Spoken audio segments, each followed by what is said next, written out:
Tahukah kamu, jika wanita sudah memiliki bakal sel telur sejak pertama kali dilahirkan?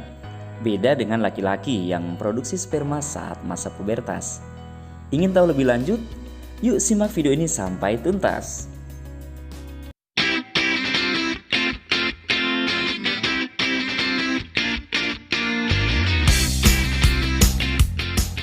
Setiap wanita memiliki sepasang ovarium. Di dalam ovarium inilah terjadi proses pembentukan sel telur yang disebut oogenesis. Tahukah kamu, pada saat baru lahir, anak perempuan sudah memiliki bakal sel ovum atau sel primordial sebanyak 200.000 hingga 2 juta. Namun, hanya sekitar 40.000 yang tersisa saat anak perempuan masuk masa pubertas. Dan hanya 400 yang akan matang atau berkembang sempurna. Setiap bulannya, satu sel telur yang matang diovulasikan atau dikeluarkan dari ovarium selama siklus reproduksi atau siklus menstruasi.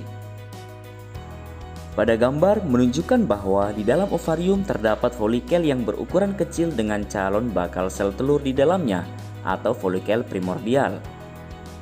Folikel dan bakal sel telur tersebut berkembang semakin besar menjadi folikel primer, kemudian berkembang menjadi folikel sekunder, dan pada akhirnya menjadi folikel matang. Lalu, bagaimana proses terjadinya oogenesis? Simak penjelasannya. Selama folikel berkembang, sel primordial akan membelah secara mitosis membentuk oogonium atau sel induk telur yang bersifat diploid. Oogonium kemudian akan mengalami pembelahan mitosis membentuk oosit primer yang bersifat diploid. Oosit primer kemudian mengalami pembelahan meiosis tahap 1. Membentuk satu oosit sekunder dan satu polosit. Polosit kemudian mengalami pembelahan meiosis tahap 2, menghasilkan 2 polosit. Oosit sekunder selanjutnya juga mengalami pembelahan meiosis tahap 2, membentuk satu ootit dan satu polosit. Ootit kemudian mengalami diferensiasi membentuk ovum.